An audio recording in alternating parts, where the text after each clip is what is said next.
Hello everyone, this is Skye here from the Snippy Scrappers, and I thought I'd give you a quick video on how to cut a frame out of a piece of paper using your Creative Memories 12-inch trimmer.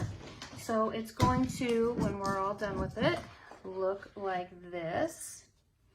And so let's get started. First, you're going to take your paper and you can start with a 12-inch square, or in the case of this first frame I cut it down to 11 by 11 to get started. And so what we're going to do is just cut a create a 1-inch border out of this. So that's essentially cutting the center out of the page. Now, what I'm going to do is I'm going to line up my the edge of my paper on the 1-inch mark on my trimmer, and I'm going to put the arm down. And you may remember that the housing unit on this trimmer has a mark at 1 inch. So this is 2 inches, and this white line mark is at 1 inch. There's another mark on the other side of the housing too. So I want to start at 1 inch. So I'm going to take my housing to the 2-inch mark on the ruler on the side of the arm.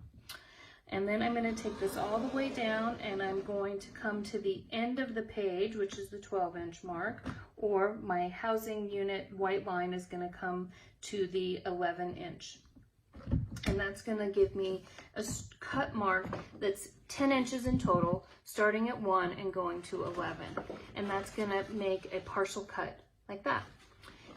All right, then we're just going to continue to do the same thing going all the way around the piece of paper. So again, I'm going to line it up at the 1 inch.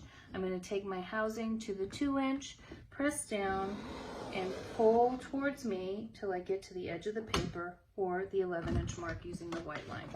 Okay, so 2 more sides, that lined up properly.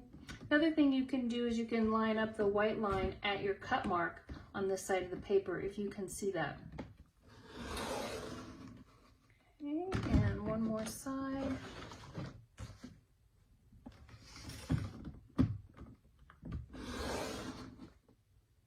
All right, and there we go. We now have this piece of paper, which you can use for mats or cut embellishments, punches, whatever the case may be. You've got a nice piece of cardstock left, or decorative paper, whichever you choose, and now you have a frame.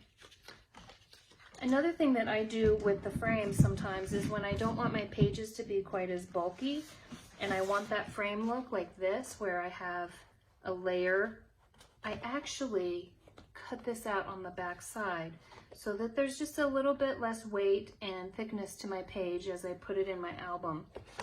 Just a little trick and trip, and in this case I use that center part to cut out these matching and coordinating mats.